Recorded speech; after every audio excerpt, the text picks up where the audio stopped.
Secret of the Mimic takes us on a terrifying, lore-filled adventure. It revealed the most secrets out of any other FNAF game in the franchise. But of course, in FNAF fashion, the game has multiple endings. So let's explore each one, see what they mean, and try to figure out which one is canon.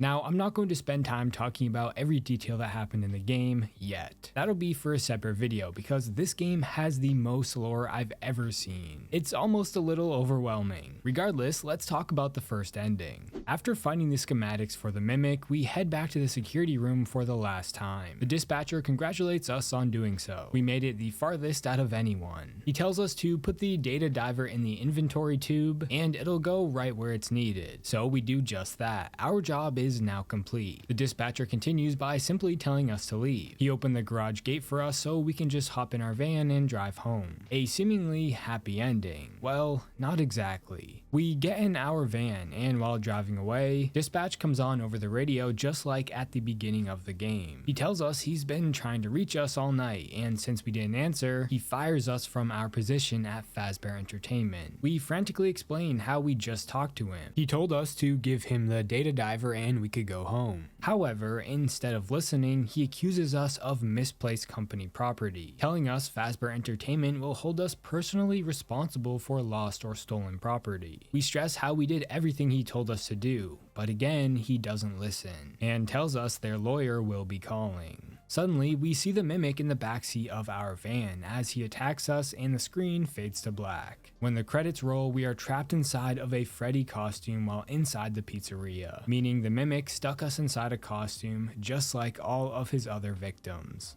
So what does this ending mean? Well, the dispatch we heard at the start of the game was actually the Mimic. It seems Mimic was able to contact us before the real Fazbears in an attempt to lure Arnold into Murray's Manor, just like Mimic lured Cassie into the Mega Pizzaplex. That wasn't the first time. Or it could have been here when the dispatch's tone of voice changed early on in the game. So go get him, Tiger. I found the location of another upgrade station in the showrooms. You can get there if you head back through the welcome show. That's the room where you entered the building. Check the monitor. I'm sending you a camera feed. Go there. But why would Mimic do this? Well, it was obviously for the original Mimic schematics. Mimic itself would use these to make more, fix him, or something like that. Honestly, it's unknown, but the point of this ending is to show that Mimic lured Arnold there. He was in full control the entire time. Every time Arnold was talking to Dispatch, it was actually just the Mimic. It's pretty similar to Ruin. The second ending takes the Mimic's lore and extends it even further. We learn more about Edwin's wife and her involvement with the Mimic. There is a lot here. Now, from this game, we learn that Fiona survived childbirth, however, died sometime around Fall Fest or even died at it. That part still remains a mystery. Oh, why did you go? You weren't even supposed to be there. You were supposed to be here with me and David. Oh, how am I supposed to tell David that his mother is gone? How am I supposed to raise a kid on my own? His life is ruined. My life is ruined. We also learn that Edwin created Mimic 1 and Mimic 2. These are versions of the Mimic program. There's a leak. Someone told them about M2. Well, they can't have it. Every copy has failed.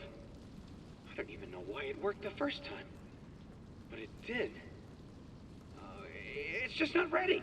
An important detail to mention before the actual ending are two messages that were sent to Edwin from not a person, but binary code. The first one tells Edwin they are losing their home and asks if they were good enough. The second mentions blueprints for something called Cradle. It can keep David safe and provide boundaries. This is a computer and it's bigger than anything Edwin had ever done before. This will keep people safe. Obviously, we had no context for this at the time, but keep it in mind. Now, this second ending starts when, instead of giving up the data diver, we select Run Parachute EXE on the computer. A secret vent opens and we jump inside. While walking through, Dispatch mocks us for not listening, saying we are just like the others. Now, it's our turn to play dress up when the Mimic catches us. We were a good dog, but we bit the hand that fed us. The vent leads us back to the showroom and we start the goodbye show. After doing so, the floor takes us down, deep underneath the facility, down to the pizzeria. We see the prototypes of the original FNAF animatronics. To progress deeper, we need to start the show, but when doing so, the mimic attacks wearing a prototype suit. Eventually, after overloading the room's power, dispatch malfunctions, and F10N4 tells us to enter. This is Fiona, Edwin's dead wife, meaning dispatch was always Fiona. To piggyback off the first ending, she lured us here to get the Mimic 1 schematics. Fiona then tells us to continue to the main house and activate the communication subterminal because she has a message for Edwin to repair M2, in other words, Mimic 2. If we don't, the Mimic will never stop pursuing us. This reveal of Fiona also means that MXES from Ruin is actually Fiona, Edwin's wife, so this makes sense why she was used to stop the Mimic from Ruin. While inside of Edwin's house, we can find tapes that reveal a lot more details about what's going on. We see a few different tapes of David's birthday party over the years, and they reveal that Edwin first turned his wife Fiona into the Mimic, meaning she was the original Mimic 1 program before David died. Following this discovery, we get an even bigger one. While listening to another audio tape, we hear M2 speaking as Edwin. He talks about making vacuum attachments when suddenly we hear the real Edwin in the background calling for help. It responds to him calling Edwin daddy. Edwin says he can't feel his legs and apologizes for when he lost his anger and attacked M2, again meaning Mimic 2. This reveals that the Mimic Edwin built for David was actually Mimic 2, a copy of Mimic 1. After beating M2 for acting like his son, Mimic 2 retaliated and beat Edwin back. He mimicked the behavior, and shortly after, M2 began acting as Edwin. This is why M2 calls Edwin daddy. This could also explain the downfall of MCM. Edwin did not just run away and disappear. The Mimic beat him, took over as Edwin, and tried to mimic his life. Following this huge bombshell, we go into Edwin's surveillance room, run Cradle EXE, and escape Mimic 2. While in the elevator, we hear Fiona speak to who she thinks is Edwin, pleading for him to put everything aside and fix M2, also mentioning he can stay up in the main house. This does not mean we are Edwin. Fiona is talking to M2, calling him Edwin because, like we just heard from the tape, M2 also mimics Edwin. She is hoping that she can get through to him so he will stop the terror he's been causing. Or maybe she thinks Edwin is still alive and that he is the one leaving. It's super ambiguous, and I think that's the point. Either way, she also mentions missing her son and wanting her family back. This is because Mimic 2 mimics both David, her son, and Edwin. So like I said, she's just trying to get through to them. After another chase from the Mimic and a bunch of awesome little robots, Mimic meets us on a catwalk and gets crushed down. The entire MCM building begins to burn down, meaning Cradle.exe was a self-destruct program to destroy everything. We frantically drive away while more of the robots attack us on the van, when suddenly the Mimic comes back and causes us to crash. Instead of killing us, he takes the data diver and walks away, meaning Mimic 2 has the original schematics and he can now make as many mimics as he wants.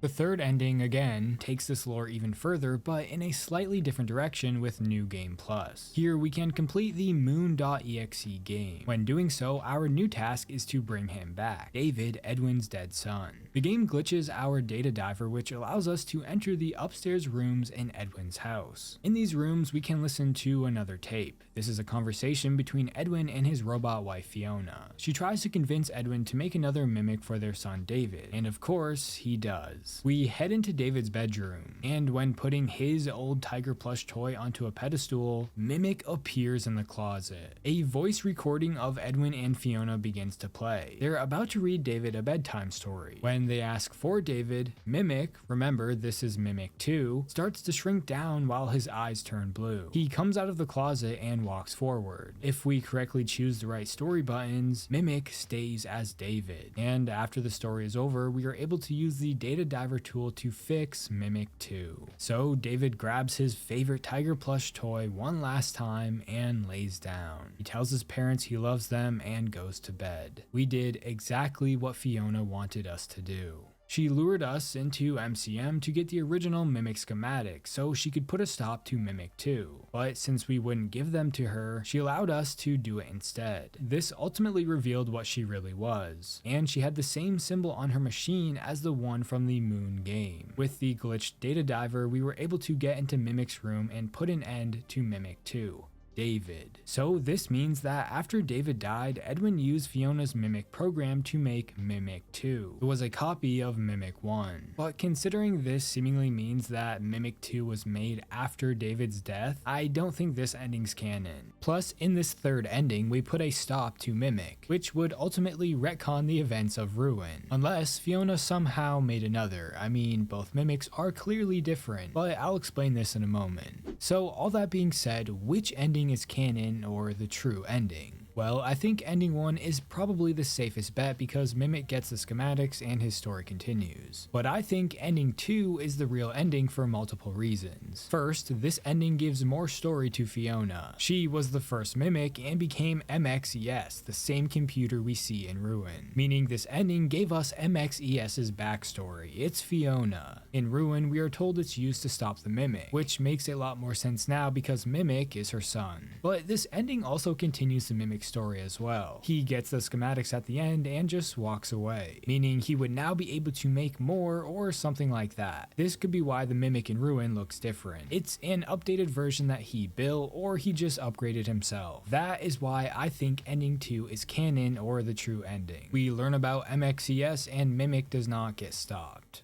That was all 3 endings to Secret of the Mimic. If we find more, I'll be sure to make another video. Which one of these 3 do you think is canon? This game also kinda means the books are not canon, so that's pretty interesting. Anyways, let me know your thoughts about everything in the comments below, and if you like horror game content like this, please consider subscribing. Also, I have a Discord server, so if you want to chat with me, I recommend joining. And if you want to support the channel more, you can become a member. Don't forget to follow my Twitter at TerrifyT. Thanks for watching.